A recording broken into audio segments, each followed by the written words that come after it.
Engineered in Centennial, Colorado, ULA's Vulcan rocket is built in Decatur, Alabama, and launched from Cape Canaveral, Florida.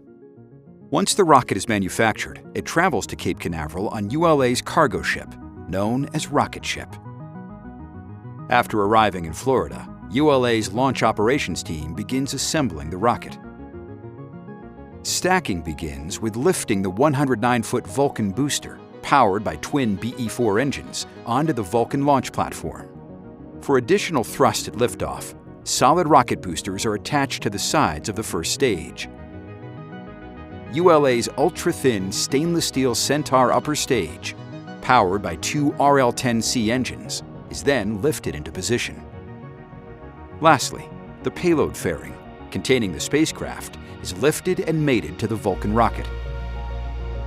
Once assembled, the countdown begins with moving the rocket from the vertical integration facility to the launch pad.